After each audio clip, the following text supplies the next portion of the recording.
Chapter 10. As soon as Adonizedek, king of Jerusalem, heard how Joshua had captured Ai and had devoted it to destruction, doing to Ai and its king as he had done to Jericho and its king, and how the inhabitants of Gibeon had made peace with Israel and were among them, he feared greatly, because Gibeon was a great city, like one of the royal cities, and because it was greater than Ai, and all its men were warriors. So Adonizedek, king of Jerusalem, sent to Hoham, king of Hebron, to Piram, king of Jarman, to Japhiah, king of Lachish, and Deber, king of Eglon, saying, "Come up to me and help me, and let us strike Gibeon, for it has made peace with Joshua and with the people of Israel." Then the 5 kings of the Amorites and the king of Jerusalem, the king of Hebron, the king of Jarma, the king of Lachish, and the king of Eglon gathered their forces and went up with all their armies and encamped against Gibeon, and made war against it. And the men of Gibeon sent to Joshua at the camp of Gilgal, saying, "Do not relax your hand from your servants. Come up to us quickly and save us and help us, for all the kings of the Amorites who dwell in the hill country are gathered against us." So Joshua went up from Gilgal, and all the people of war with him, and all the mighty men of valor. And the Lord said to Joshua,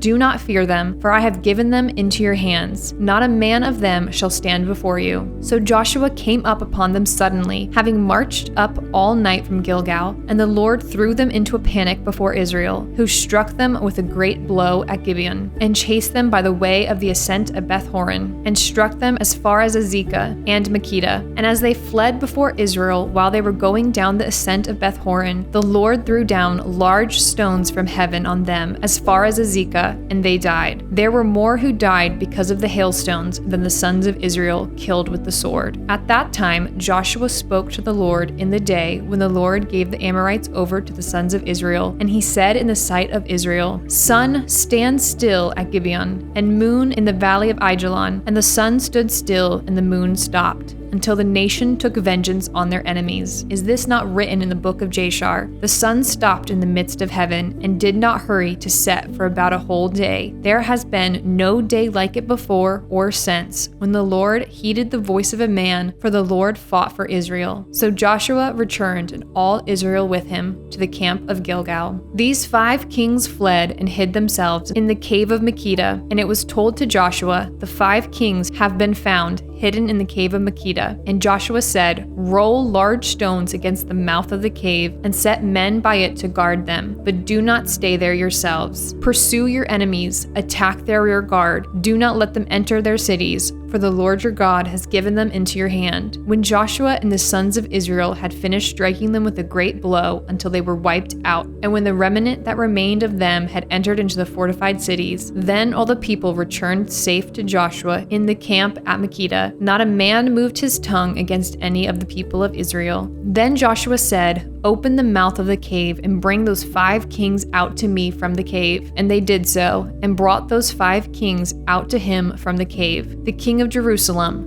the king of Hebron, the king of Jarman, the king of Lachish, and the king of Eglon. And when they brought those kings out to Joshua, Joshua summoned all the men of Israel, and said to the chiefs of the men of war who had gone with him, "Come near, put your feet on the neck of these kings." Then they came near and put their feet on their necks. And Joshua said to them, "Do not be afraid or dismayed. Be strong and courageous, for thus the Lord will do to all your enemies against whom you fight." And afterward Joshua struck them and put them to death, and he hanged them on 5 trees, and they hung on the trees until evening. But at the time of the going down of the sun, Joshua commanded, and they took them down from the trees and threw them into the cave where they had hidden themselves. And they set large stones against the mouth of the cave, which remain to this very day. As for Makkedah, Joshua captured it on that day and struck it, and its king with the edge of the sword. He devoted to destruction every person in it. He left none remaining, and he did to the king of Makkedah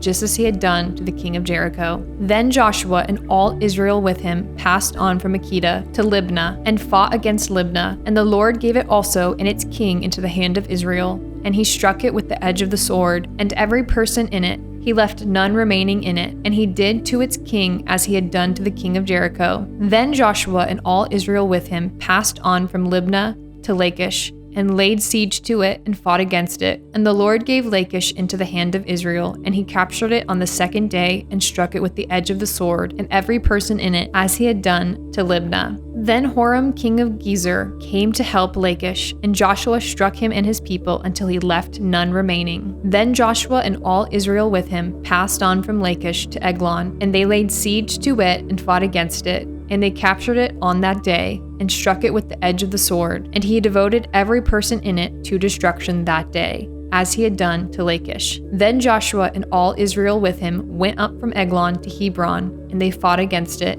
and captured it and struck it with the edge of the sword, and its king and its towns and every person in it. He left none remaining, as he had done to Eglon, and devoted it to destruction and every person in it. Then Joshua and all Israel with him turned back to Debir, and fought against it, and he captured it with its king and all its towns, and they struck them with the edge of the sword, and devoted to destruction every person in it. He left none remaining, just as he had done to Hebron and to Libnah and its king. So he did to Debir and to its king. So Joshua struck the whole land, the hill country and the Negab, and the lowland and the slopes, and all their kings. He left none remaining, but devoted to destruction all that breathed, just as the Lord God of Israel commanded. And Joshua struck them from Kadesh Barnea as far as Gaza, and all the country of Goshen as far as Gibeon. And Joshua captured all these kings and their land at one time, because the Lord God of Israel fought for Israel. Then Joshua returned, all Israel with him, to the camp at Gilgal.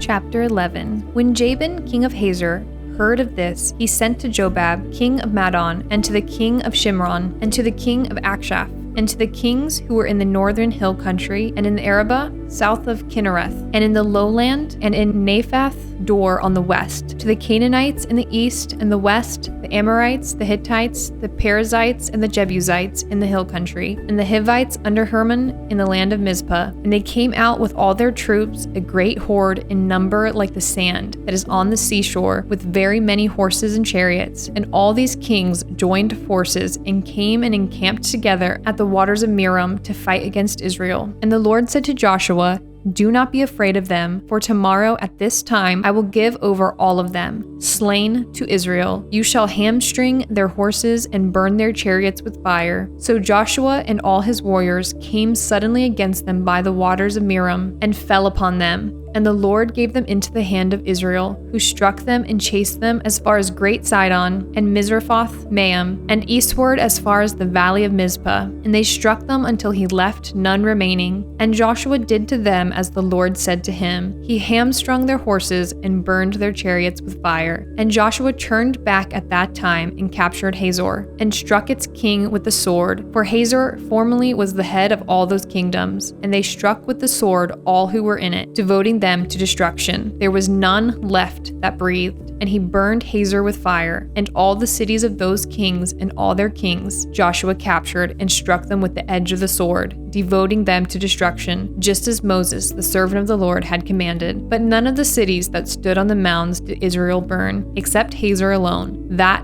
Joshua burned. And all the spoil of these cities and the livestock the people of Israel took for their plunder. But every person they struck with the edge of the sword until they had destroyed them. And they did not leave any who breathed, just as the Lord had commanded Moses his servant. So Moses commanded Joshua, and so Joshua did. He left nothing undone of all that the Lord had commanded Moses. So Joshua took all that land, the hill country and all the Negab, and all the land of Goshen, and the lowland, and the Arabah, and the hill country of Israel, and its lowland, from Mount Halak, which rises towards Seir, as far as Baal Gad, in the valley of Lebanon, below Mount Hermon. And he captured all the kings and struck them and put them to death. Joshua made war a long time with all those kings. There was not a city that made peace with the people of Israel except the Hivites, the inhabitants of Gibeon. They took them all in battle. For it was the Lord's doing to harden their hearts, that they should come against Israel in battle, in order that they should be devoted to destruction and should receive no mercy but be destroyed, just as the Lord commanded Moses. And Joshua came at that time and cut off the Anakim from the hill country, from Hebron, from Debir, from Anab, and from all the hill country of Judah, and from all the hill country of Israel. Joshua devoted them to destruction with their cities. There was none of Anakim left in the land of the people of Israel, only in Gaza, in Gath,